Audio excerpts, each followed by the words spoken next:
The Flower Ornament Sutra, or Avataṃsaka Sūtra, is a monumental work in Mahayana Buddhism that captures a vision of reality far beyond the ordinary.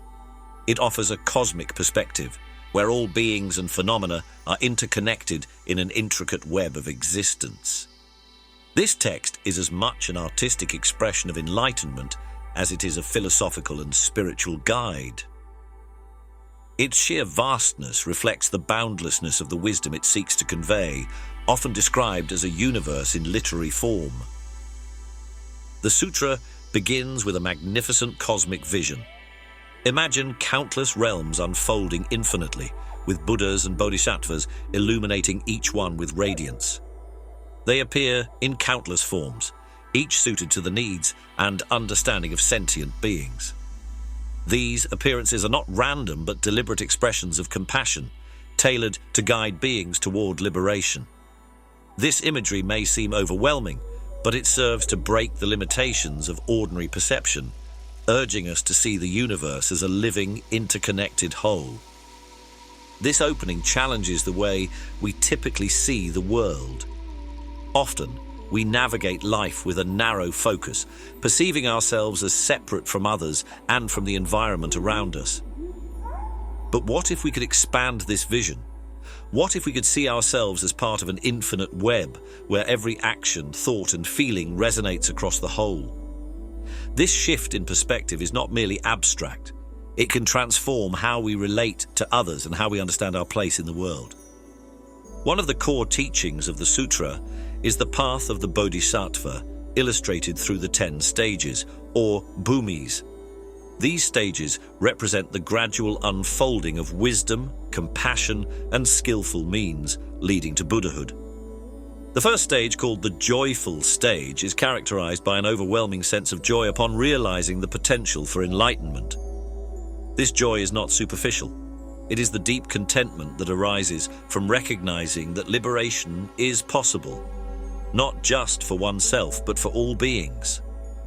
It marks the beginning of the bodhisattva's journey, filled with optimism and determination.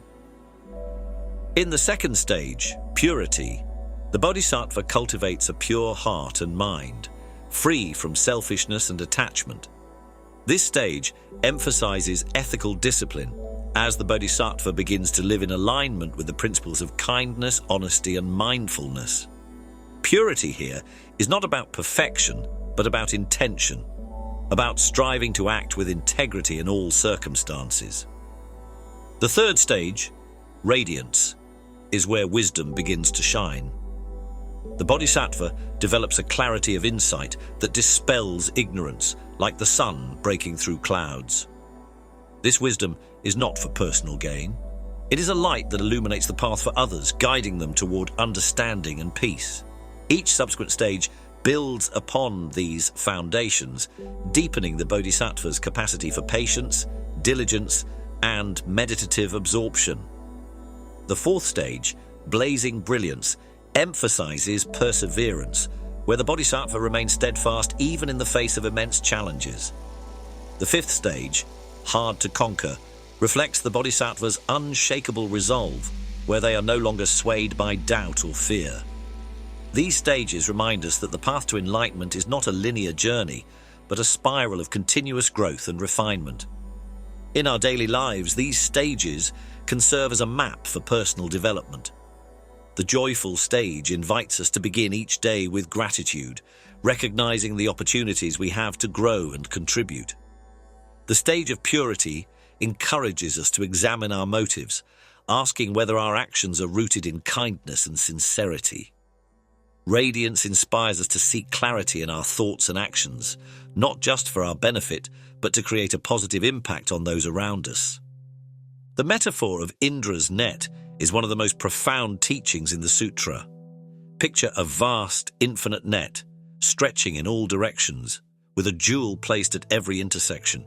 Each jewel reflects every other jewel, creating an endless play of light and connection. This imagery illustrates the principle of interpenetration, where each part contains and reflects the whole. It is a poetic expression of the interconnectedness of all things. This teaching invites us to reconsider our understanding of individuality and relationship. It suggests that no being exists in isolation. Every thought, word, and action resonates throughout the entire web of existence. When we act with mindfulness and compassion, the ripples of those actions extend far beyond what we can see. Conversely, when we act out of ignorance or selfishness, those ripples can create harm. Consider this. Can you think of a moment when a small gesture, a kind word, a thoughtful action had a significant impact on someone else? How might we bring more awareness to the ripples we create through our daily choices? This awareness can inspire us to live more intentionally, knowing that even the smallest act of kindness can contribute to the well-being of the whole. At the heart of the sutra is the figure of Vairochana Buddha, a cosmic embodiment of ultimate reality. Vairochana is often depicted as radiating infinite light, symbolizing the wisdom and compassion that pervade the universe. He is not separate from the world, rather, he is the essence of all things, the ground of being itself.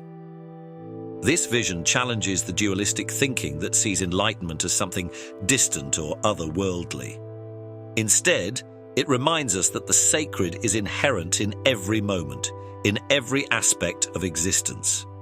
This understanding of Vairochana can transform how we see ourselves and the world. It suggests that enlightenment is not about escaping the challenges of life, but about embracing them with wisdom and compassion. It is about seeing the sacred in the mundane and recognizing the potential for awakening in every experience. The practices of Samantabhadra, which conclude the sutra, offer a practical guide for embodying these teachings. Samantabhadra's practices include offering, confessing, rejoicing, and dedicating merit. Offering is about generosity, not just in material terms, but in giving one's time, energy, and presence to benefit others. Confessing involves acknowledging one's mistakes and weaknesses with humility, creating the space for growth and transformation. Rejoicing celebrates the goodness in others, fostering a sense of connection and gratitude. Dedicating merit involves directing the positive energy generated by one's actions toward the well-being of all beings. These practices are not confined to spiritual contexts. They can be integrated into our daily lives. Offering can take the form of lending a listening ear to a friend in need. Confessing might involve taking responsibility for a mistake and making amends. Rejoicing can be as simple as expressing appreciation for someone's efforts, and dedicating merit can mean setting an intention to use our actions to create a positive ripple effect in the world.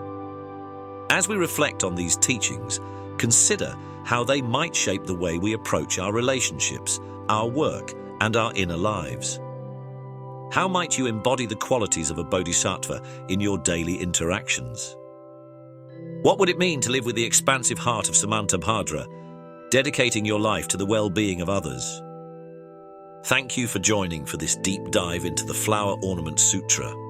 This extraordinary text challenges us to expand our vision, to see the interconnectedness of all life, and to cultivate infinite compassion and wisdom. If these teachings have resonated with you, consider sharing them with someone who might benefit from this wisdom.